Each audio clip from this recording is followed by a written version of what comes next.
Hey everyone, Egman here with another deck profile. Today we've got Bardock again, but instead of having his crew, it's more of a Gogeta deck. So let's get into it. So once again, what Bardock does is he's an auto burst 2. When this card attacks a leader card, draw one card, and when it does, you gain plus 5k power for duration of the turn. So pretty good, really good at just kind of being able to kind of plank your opponent down. Without having to combo up, because you get a draw card and then also your plus 5k, which is really strong. And then it's an untapped 2, and on the reverse side, it's a sparking 5, which isn't really hard to do. But when this card attacks, draw one card, and then this gains plus 5k power for duration of the turn again. So he, a 20k, draw one card, which is nice. And also, when this card is attacked, if a Bardock's crew is in your drop area, you may choose one card in your life, place in your drop area. If you do, negate the attack. And so that's an auto. And additionally, this is really good. So that effect is really good. Just for a couple reasons. One, it's not once per turn. You don't have to do anything with the Bardock's crew, it just has to be in your drop area. And yeah, you can just get around a lot of things. And so you do crit a life, which is kind of the only bad thing. You don't get the life in your hand, but still, I feel like this is a really good defense against Gogeta in general, just because, they can try to attack, and then you're just be okay, I'll just take one life instead of 3. And then they don't win, no matter what cards they draw. So that's really cool. And yeah, so let's go into the deck. So and on reverse, since you're just a really grindy, solid deck, you are good as a contender for Gogeta. So one drops just 4 time control, Cronoa, and 4 Burnish Bonds, Borgos. Borgos draws a card, and he's Bardock's crew, which is really nice. His actual ability is meh. It doesn't really matter as long as you want him in the drop area or Shugesh, but that's good. And then also time control Cronoa, just for a generic meta counter to Shugesh in Broly decks.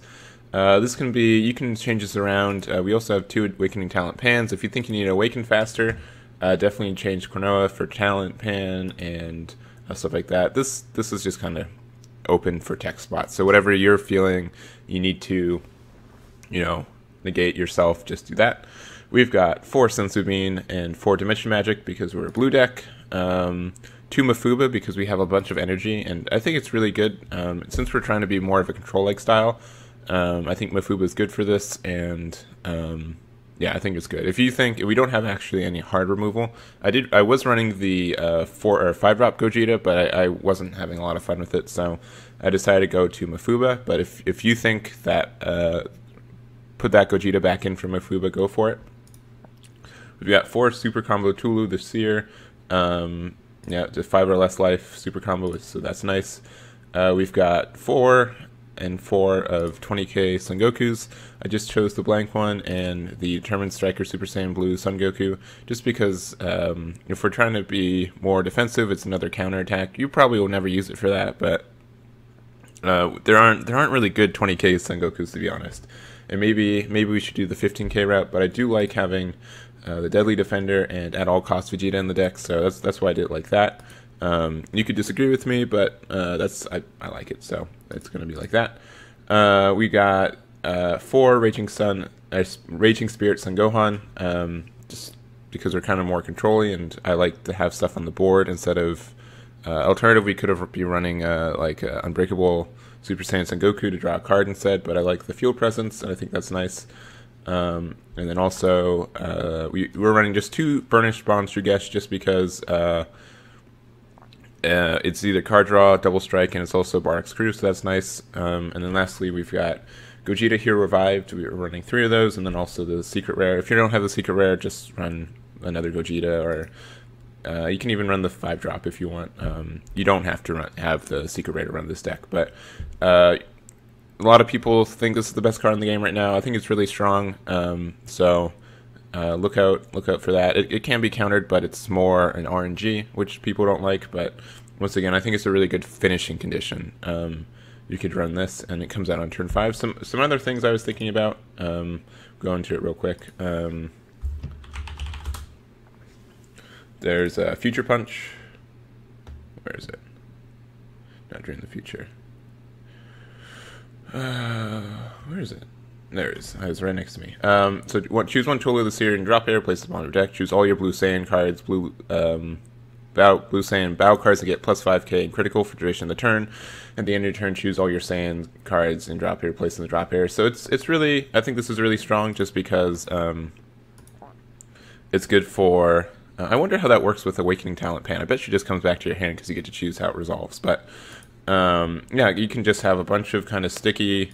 Like Gohans out there, and maybe play like the previous turn, a Tournament Striker, Super Saiyan Blue Son Goku, and then you just give them all a big old boost to finish the game. I think that's probably just an alternative deck.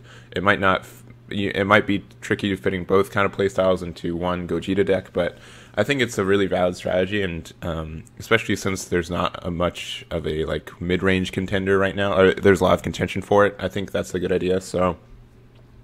Maybe not this deck, but I would consider looking at that of just, you know, having a bunch of blue Saiyans out and then just giving them all crit and see what happens. So, what else is there? I also thought about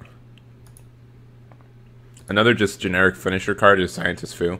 If you don't want to, if you want to do just like a pure control deck, I think, once again, I think Bardock really just has that idea of like. Being a controller deck just because he's blue, you're able to generate a lot of value. You're able just to kind of plank down your opponent with 15k attacks and 20k attacks on the Awakened side. Blue has a lot of control options, and then the fact that he has a negate like a free negate associated on his backside is just really, really powerful.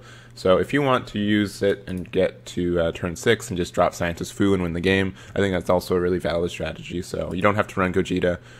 Which means it also opens up these Gokus and Vegeta spots. But yeah, here's the idea. This is more just a concept. I haven't tested this out as much, especially since there's a lot of new cards. But I think Bardock's really good. I think he's got a lot of things going for him. And if you want more of a control strategy, I think he's the leader to go with. So anyways, thank you guys so much. And yeah, that's it for me. And I'll catch you guys next time.